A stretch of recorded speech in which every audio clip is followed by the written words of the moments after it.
Шілікті ауылының негізгі орта мектебінен қабылдаймыз.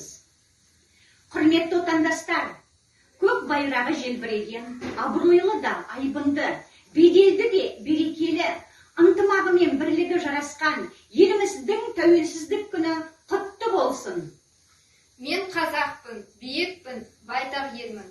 Қайта тудым өмірге, қайта келдім.